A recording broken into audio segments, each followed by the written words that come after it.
我查了很多资料，研究黑客的行为模式。你看他会挑选这么大的活动，说明他是想得到别人注意的。再从他那句“你的演讲真垃圾”这句话，又可以看出他自负又情绪化。我觉得上论坛给他发一个站帖，说不定真的把他给引出来，留下一些蛛丝马迹给编程社追踪。那你准备发什么内容？还没想好。那你好好想想，而且，我建议是你手写一封站帖发上网。啊？干嘛手写啊？都21世纪了，谁还手写？太不环保。万一对方也用手写的方式回帖，这样我就可以做笔迹鉴定。好像有点道理啊。但是我还是不想手写。为什么？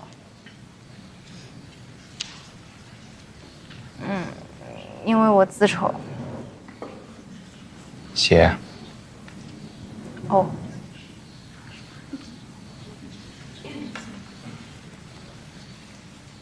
这个你就别看了，真的有点丑。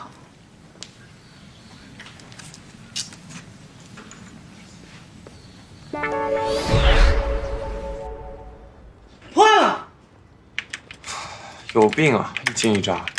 这学校论坛上有人说抓到那个军训表彰大会的黑客了。我怎么知道？啊？你怎么会知道啊？我没有。蔡司，你玩不玩啊？我都要被砍死了。哦，来了来了。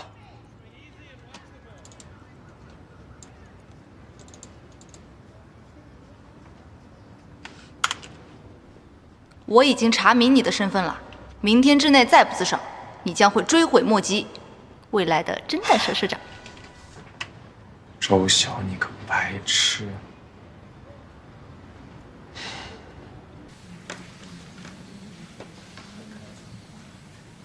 回了。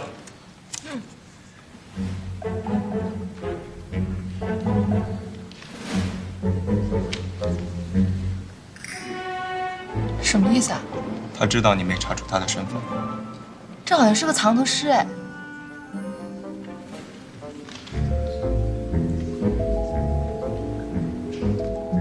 你能不能过去点？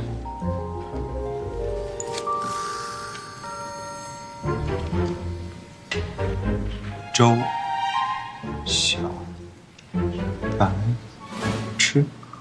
你干嘛骂我？这人认识你。你有计算机很厉害的朋友吗？没有啊。我突然想起我还有点事儿，我先走了。那我就先从计算机系的笔迹鉴定开始。怎么鉴定？学校都有学生入学的签名档案，法医系有笔迹鉴定仪。我跟你坦白。哎呀，你这个人不要这么死脑筋嘛！就算把他查出来了，也不一定要把他给找出来啊！我们就享受这个侦查的过程，不好吗？不好。哎，算我求你了，这事儿也不是什么事儿，大不了我去跟那个什么学生会代表贾一纯道个歉嘛，对不对？去道歉。所以真的是你做的？你有这么讨厌我吗？不是他做的，你误会了。其实，哎，就当是我好了，我给你赔礼道歉啊，对不起。对不起也太轻描淡写了吧？你到底为什么要这样对我？可能因为我这个人吧，很小气。你踩坏了我的测向仪，我生气了，所以我就想报复你。你看咱俩都有错，要不就一笔勾销吧。你踩坏了他的测向仪？我不是故意的。原来是我误会你了，对不起，我再次真诚地向你道歉。你看你这么善良、美丽、大方，肯定会原谅我的，对吧？那要不我就先走了，再见。哎。